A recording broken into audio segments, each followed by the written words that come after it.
Hello అండి, అందరికీ నమస్తే. వెల్కమ్ టు రమా శ్రీనివాసం. అందరూ ఎలా ఉన్నారు? బాగున్నారా? ఈవేళ ఒక మంచి రెసిపీ తోటి మీ ముందుకు వచ్చేసా. చూపిస్తాను. చూసారా? కంద కంద అనమాట. కందకి కాంబినేషన్ బచ్చలి కదా. బచ్చలి వేసి చేసుకుంటే సూపర్ టేస్టీగా ఉంటుంది. మనం ఇప్పుడు కంద బచ్చలి కూర చేసుకుందాం. అది కూడా ఆయిల్ లేకుండా చేసుకుందాం. ఆయిల్ ఉంటే ఎవరైనా చేస్తారండి, ఆయిల్ వాడి. ఆయిల్ లేకుండా చేసుకోవడమే కదా కావాలి. అందుకని నేను ఆయిల్ లేకుండా చేస్తున్నాను. ఓకేనా? ఇంకెందుకు లేట్ చేయకుండా తొందరగా మన రెసిపీలోకి వెళ్ళిపోదాం. కంద చూపించాను, బచ్చలు చూపించలేదు అనుకుంటున్నారా? అది కూడా చూపిస్తాను. ఇదైతే వారం రోజులు అయింది బచ్చలు తీసుకొచ్చి. అప్పటి నుంచి కంద కోసం అని చూస్తుంటే ఎక్కడ కంద షాప్లలో కూడా దొరకట్లేదండి. కంద రావట్లేట. ఎక్కడ ఒక షాప్లో ఉంటే ఒక చిన్నదే ఉంది, అది కూడా లాస్ట్లోనే. అందుకని తెచ్చా. దాంట్లో ఎంతవరకు బాగుందో తెలియదు. అది కట్ చేసి చూద్దాము. ఇదిగోండి బచ్చలి, పెద్ద పెద్ద ఆకులతోటి ఉన్న బచ్చలు అనమాట. ఈ బచ్చలి కూడా చాలా బాగుంటుంది. బచ్చల్లో బోల్డ్ రకాలు ఉంటాయి. మట్టు బచ్చలి, తీగ బచ్చలి, అలాగే సిలోన్ బచ్చలి అంటారు, అది ఉంటాయి. ఈ పెద్ద పెద్ద ఆకులతో ఉన్నది కాడ చక్కగా చాలా బాగుంటుందండి. కాడ పులుసుల్లో వేసుకోవచ్చు, మన కూరలో కూడా కట్ చేసేసుకుని కూర కూడా చేసుకోవచ్చు అనమాట. చాలా బాగుంటుంది. ఇప్పుడు మనం ఇవన్నీ వలిచేసుకుని చేసుకుందాము.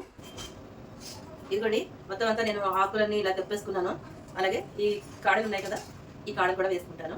ఇది శుభ్రంగా కడిగేసుకుని ముక్కలు కట్ చేసుకున్న తర్వాత మీకు చూపిస్తాను. ఇది ముక్కల పులుసు చేసుకునేటప్పుడు ఈ కాడలు కూడా ములక్కాడలు లాగా అనమాట. ఇది బచ్చల కాడలు వేసుకుని చేసుకుంటే సూపర్ టేస్టీగా ఉంటుంది. ఇవి నేను దాచుకుంటాను, తర్వాత ఎప్పుడైనా చేసుకుంటాను. ఓకేనా? మనం కర్రీ చేసుకునే ముందు కొద్దిగా చింతపండు అయితే నీళ్ళలో నానబెట్టుకోవాలండి. నేను వేడి నీళ్ళలో నానబెట్టుకున్నాను. మీకు టైం ఉంటే కనుక చన్నీళ్ళలో కూడా నానబెట్టుకోవచ్చు. నేను వేడి నీళ్ళు పోసి నానబెట్టుకున్నాను అనమాట. కొంచెం అంటే వేస్ట్ అయిపోకుండా గుజ్జు బాగా వస్తుందని అంతే.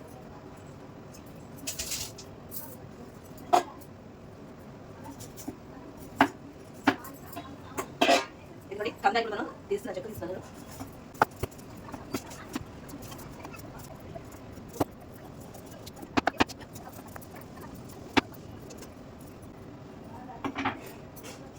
ఇదిగోండి కంద అయితే ఆల్మోస్ట్ తీసేసాను నేను. కందలో 2 రకాలు ఉంటాయి అనమాట. ఒకటి తీయ కంద, ఒకటి దురద కంద. ఇదైతే తీపి కందేనండి, దురద కంద కాదు. ఆ దురద కంద టేస్ట్ ఎక్కువగా ఉంటుంది, కానీ కొంచెం దురద వస్తుంది అనమాట చేయంతాను. దాన్ని చెక్ చేసుకుని మీరు తెచ్చుకోండి. కంద తెచ్చినప్పుడు చేయికి దురద వేయకుండా ఉండాలంటే కొంచెం ఆయిల్ రాసుకుని మీరు కట్ చేసుకోండి.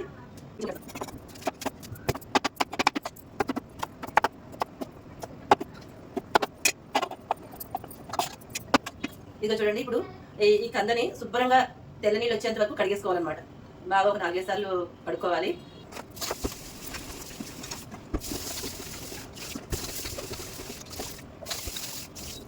ఇదిగోండి కంద శుభ్రంగా క్లీన్ చేసేసుకున్నాము.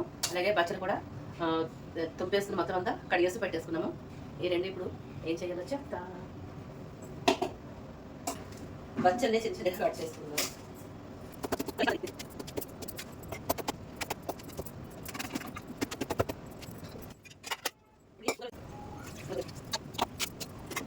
ఇట్లా కొద్దిగా ఉండిపోయింది కదా, చూసారా? కందకు ఇట్లా కొంచెం తీసేసుకోండి.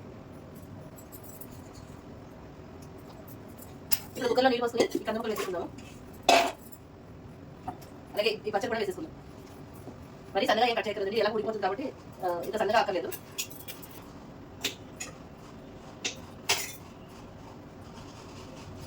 ఇదిగోండి ఈ కాడలు కట్ చేసుకున్నాం కదా, ఈ కాడలు కూడా దీంట్లో వేసుకుందాము. కాడలు బాగుంటాయి, నాకు చాలా ఇష్టం అనమాట.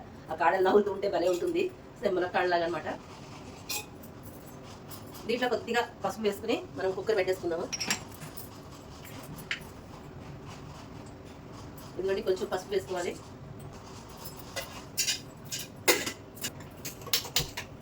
ఒక 3 విజిల్స్ వచ్చిన తర్వాత ఆపేసుకుందాము. కుక్కర్ స్టవ్ మీద పెట్టుకున్నాం కదండి, ఈ లోపు మనం ఇంకొక పని చేసుకోవాలి. అల్లము, ఇది పచ్చిమిరపకాయలండి. కారం కావాలి కాబట్టి అల్లం పచ్చిమిరపకాయ మిక్సీ వేసుకుని పక్కన పెట్టుకుందాము.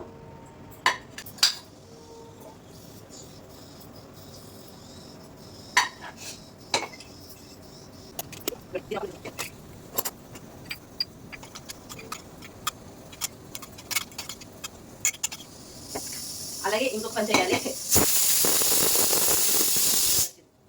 ఒక 3 విజిల్స్ వస్తే ఆపేద్దాము. దీంట్లోనే మనం అల్లం పచ్చిమిరపకాయ వేసేసుకున్నాం కదా, దీంట్లోనే కొంచెం ఆవాలు, తర్వాత నువ్వుపప్పు వేసుకుని మిక్సీ వేసుకోవాలండి. అది కూడా వేస్తాను. ఆవ పెట్టి చేసుకుందాం. ఇది ఒక పెద్ద టేబుల్ స్పూన్. ఆపేద్దాం, 3 విజిల్స్ వస్తాయి. ఒక ఒక టేబుల్ స్పూన్ అంతా ఆవాలు వేసుకుందాం. ఇంకా కొంచెం కూడా వేసుకుందాం కొంచెం. ఇది ఇలా ఒక ఆవాలు వేస్తే నలగదండి దీంట్లోకి, ఎందుకంటే ఈ జార్లో కడుక్కు వెళ్ళిపోయి నలగట్లేదు. అందుకని నేను నూపప్పు కూడా వేస్తాను. నూపప్పు టేస్ట్ కూడా సూపర్గా ఉంటుంది ఈ రెండు కాంబినేషన్లోనూ. చిన్న ఎండుమిరపకాయ,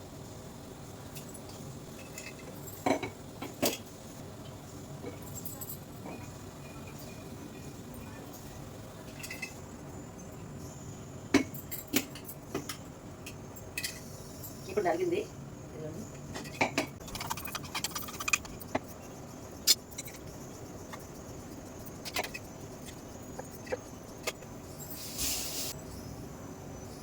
అల్లం పచ్చిమిరపకాయ పేస్ట్, తర్వాత ఆవాలును నూపప్పు నేను రుబ్బుకు పెట్టుకున్నాను కదా, ఒక 7 మిరపకాయ వేసి అది. తర్వాత చింతపండు పెట్టుకున్న చింతపండు పులుసు అనమాట. కుక్కర్ చల్లారిన తర్వాత మిగిలిన ప్రాసెస్ చూద్దాము. నా వీడియోస్ నాకు మీకు నచ్చినట్లయితే లైక్, షేర్, సబ్స్క్రైబ్ చేయండి. ఇంతవరకు నాకు సపోర్ట్ చేసి మీ అందరికీ పేరు పేరున ధన్యవాదాలు తెలియజేసుకుంటున్నాను. అలాగే నేను ఆయిల్ లేకుండా చేసుకుంటున్నాను, కానీ మీరందరూ కూడా ఇష్టమైతే చేసుకోండి. ఆయిల్ వేస్ట్ చేసుకోవాలనుకున్న వాళ్ళు మాత్రం కొద్దిగా ఆయిల్ వేసుకుని చేసుకోండి. మనం పోపు వేయించేటప్పుడు ఆయిల్ వేసుకుని ఆయిల్లో పోపు వేయించుకోండి. సామాన్యంగా ఈ ముద్దకూరలు లాంటి వాటికి ఎక్కువ ఆయిల్ అనేది పట్టదండి, ఆయిల్ తక్కువే పడుతుంది. ఆ కొంచెం కూడా ఎందుకు వేయాలనే ఉద్దేశంతో నేను వేయట్లేదు.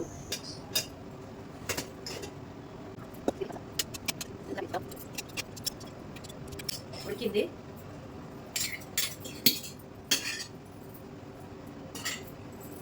నీళ్లు కొద్దిగా ఎక్కువ ఉంటే విడిగా తీసుకోండి, లేదంటే కనుక దాంట్లో మొత్తం ఇట్లా వేసుకోండి. నేనైతే నాకు సమంగానే ఉన్నాయి, ఎక్కువ ఏం నీళ్ళు లేవు. చాలా మెత్తగా ఉడికిపోయింది. కంద బాగుంటే కనుక చాలా ఒక 2-3 విజిల్స్గా అయిపోతుందండి, చాలా మెత్తగా ఉడికిపోతుంది. ఇప్పుడు మనం మూకుడు పెట్టుకుని పోపు వేయించుకుందామండి.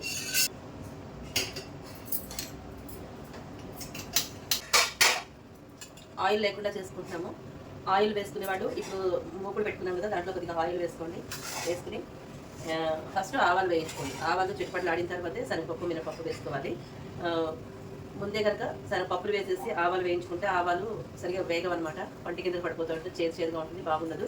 కానీ నేను ఇప్పుడు ఆయిల్ లేకుండా చేసుకుంటున్నాను కాబట్టి ముందు శనగపప్పు వేయించుకుంటాను. పెద్దది పప్పు, శనగపప్పు కొంచెం పెద్దగా ఉంటుంది కాబట్టి అది లో ఫ్లేమ్లో వేగాలి కాబట్టి నేను కొంచెం ఫస్ట్ శనగపప్పు వేసి వేయించుకుంటాను. వీటిలో పోపులు కొంచెం ఎక్కువ వేసుకుంటేనే బాగుంటుందండి. అంటే మీ ఇష్టాన్ని బట్టి ఉంటుంది. నేనైతే ఎక్కువ వేస్తాను. తినగలిగే వాళ్ళు పోపులు కొంచెం ఎక్కువ వేసుకుని చేసుకోండి, అప్పుడు టేస్ట్ సూపర్గా ఉంటుంది అనమాట.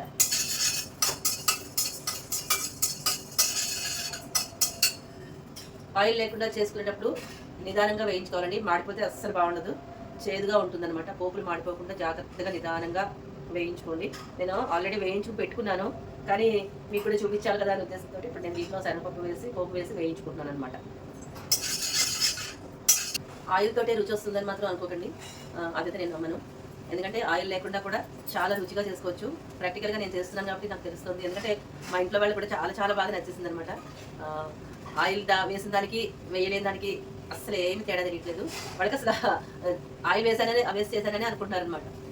కానీ ఆయిల్ ఇట్లా లేకుండా తొందరగా వెయిట్ లాస్ అవ్వాలి అనుకునే వాళ్ళు మాత్రం ఇట్లా కొన్ని రోజులు ట్రై చేసి చూడండి. రిజల్ట్ అయితే అసలు అద్భుతమైన రిజల్ట్ ఉంటుందన్నమాట. తెలుసా, దానికి ఎగ్జాంపుల్ నేనే. ఇప్పుడు శనగపప్పు అయితే వేగిపోయింది, ఇంకా అనిపిస్తుందా మళ్ళీ మాడిపోతుంది. శనగపప్పు వేగిపోయింది. ఇప్పుడు కొంచెం ఇది ఎందుకైనా మంచి పక్కకు పెట్టేద్దాం, మళ్ళీ మాడివాసన వస్తే బాగుండదు. మినపప్పు వేసుకుందాము.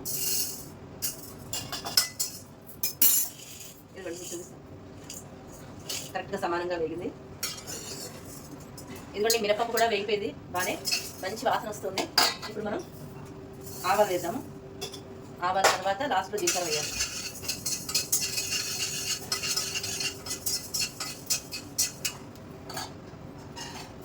ఎవరైనా తొందరగా వెయిట్ లాస్ అవ్వాలి అనుకునే వాళ్ళు ఇట్లా ఆయిల్ లేకుండా చేసుకోండి. ఒక 1 మంత్ ట్రై చేసి చూడండి, అసలు రిజల్ట్ అయితే అద్భుతంగా ఉంటుంది, మంచి రిజల్ట్ వస్తుంది. ఆవాలు కూడా చిప్పట్లు ఆడి మీకు సౌండ్ తెలుస్తుందా. కొంచెం జీలకర్ర, ఇదిగోండి ఎండుమిరపకాయలు వేస్తున్నాను, కొంచెం తోటి వేసేస్తున్నాను. కరివేపాకు,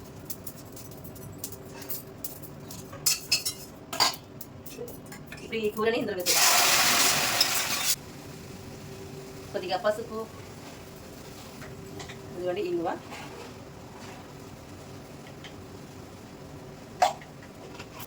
అలాగే ఉప్పు, సరిపడా ఉప్పు, చింతపండు పులుసు, మీకు సరిపడా చింతపండు పులుసు వేసుకోండి.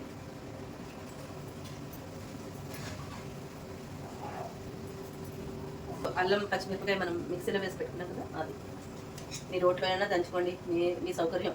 ఇదిగోండి. నాకు కోల్డ్ అయింది కదా, అందుకని కారంగా చేసుకోవాలనిపించిందండి. చాలా అసలు మంచిగా కారంగా తినాలనిపిస్తుంది. నోటికి ఏది నాకు అంతగా రుచించట్లేదు. ఈ శనగపప్పు ముందు వేయించి పెట్టుకున్నాం కదా, అది కూడా ఇప్పుడు ఇదంతా చక్కగా జాగ్రత్తగా కలిపేసుకోండి.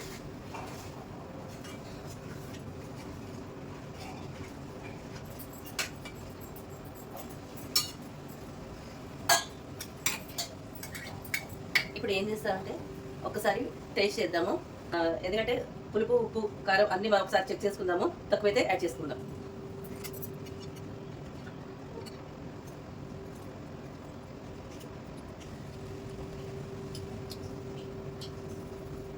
అర్థమైందా?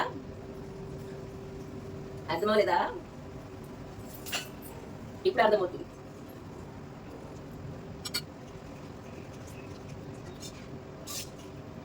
అస్సలు మాటలు లేవండి, అద్భుతం. అసలు కరెక్ట్గా పాడు సరిపోయినాయి. నేనైతే ఈ కొంచెం ఉంచేసాను. నేను ఇది అల్లం పచ్చిమిరపకాయ ఎక్కువైపోతుందేమో అని డౌట్ వచ్చింది నాకు. అల్లం ఎక్కువ వేసాను కదా, పచ్చిమిరపకాయలు అయితే కారం అయితే లేదు. ఈ అల్లం అయితే కొంచెం ఉంచేసాను. నాకు దీనికే కరెక్ట్గా సరిపోయింది. ఆ చింతపండు పులుసు, ఒక నిమిషం చెప్పాగా మాటికి చేయగలుగుకుంటాను అని చెప్పి నాకు జబ్బు. అయితే ఆ చింతపండు పులుసు, ఉప్పు, కారం అన్నీ కరెక్ట్గా సరిపోయిందండి. అసలు అద్దుసు. ఆయిల్ ఎందుకు చెప్పండి దీంట్లోకి? నాకు తెలియక అడుగుతాను, ఆయిల్ ఎందుకంటారు దీంట్లో?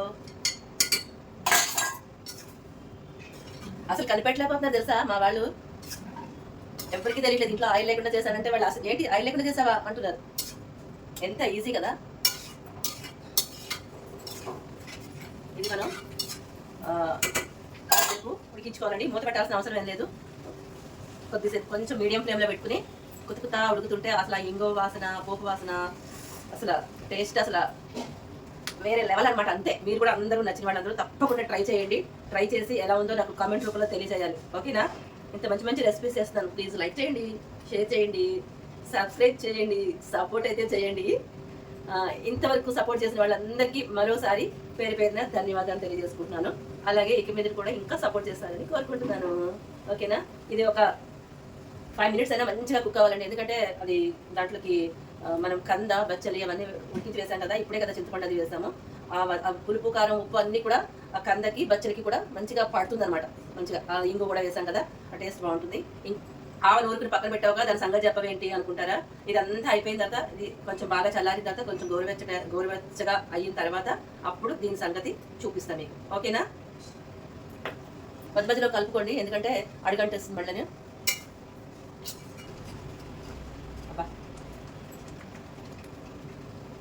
మంచి వాసన వస్తుంది. నేను ఒక 2 minutesలో ఆపేస్తాను. మీకు ఇంకొక టిప్ చెప్తాను. ఇలాంటి చింతపండు పులుసు వేసిన వాటిలో ఒక్క రవ్వ బెల్లం వేసుకుంటే అసలు ఒక్క లెవెల్లో ఉంటుందండి ఆ కూర. అసలు అద్భుతంగా ఉంటుంది. నేనైతే ఇప్పుడు షుగర్స్ ఏం వాడట్లేదు కదా, అందుకని వేయట్లేదు. నాతో పాటు మా వాళ్ళు కూడా ఎవరికి అని కట్ అనమాట. కొన్ని వాటిల్లో, అన్నింటిలో లేదంటే వాళ్ళకి చేస్తాను. కానీ అయిపోయింది. స్టవ్ ఆపేసి చల్లారిన తర్వాత మనం దీన్ని ఆవ సంగతి చూద్దాం. తొందరగా చల్లారడానికి ఇదిగోండి, ఇది ఇలా చేశాను. చల్లగా అయిపోయింది.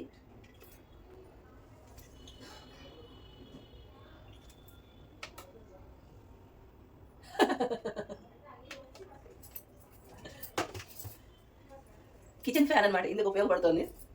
చూడండి అయిపోయింది. ఇప్పుడు దీంట్లో మనం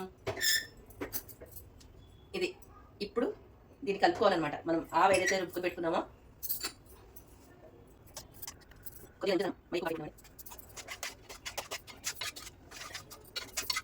శుభ్రంగా కలిపేసుకోండి బాగాను.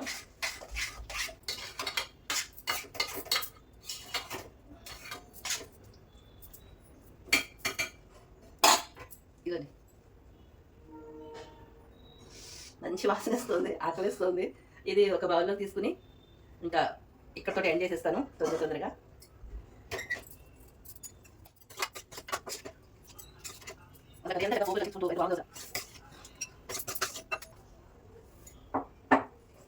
ఆగి ఇంకొక చెప్పాలి. ఈ కొంచెం ఇది ఆవ కొద్దిగా మిగిలిపోయింది చూడండి, కొంచెం ఆవ మిగిలింది. అలాగే అల్లం పచ్చిమిరపకాయ కూడా కొంచెం మిగిలింది. ఈ రెండింటితో ఏం చేస్తానో చెప్తాను నేను.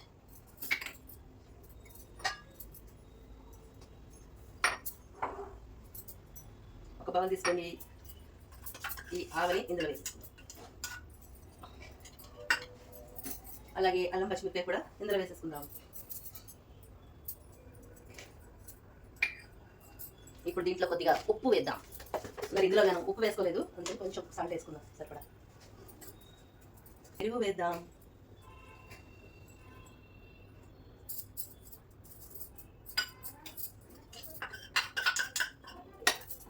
ఇదంతా కలిపేసుకుందాం. ఆవ పెరుగు పచ్చడి చాలా బాగుంటుంది, సూపర్గా ఉంటుంది. ఇది కూడా దీంట్లో మొత్తం వేసేస్తాం.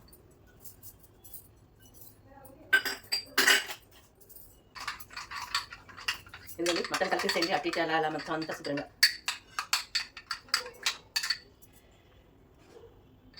ఇది కొంచెం టేస్ట్ చూడండి, ఉప్పు కారం సరిపోయిన తర్వాత చూసుకోండి. పర్ఫెక్ట్గా సరిపోయింది అంతాను. ఇది కూడా అన్నంలో కలుపుకొని తింటానండి, చాలా బాగుంటుంది. దోశలకి బాగుంటుంది, ఇడ్లీలో కూడా చాలా బాగుంటుంది.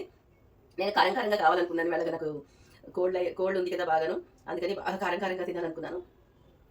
అసలు అయితే భలే బాగుంది. ఇలా ఆవు మిగిలిపోతే కనుక వేస్ట్ అయితే చేయక్కర్లేదండి, ఇలా పెరుగులో కలిపేసుకోవచ్చు. చాలా టేస్టీగా ఉంది.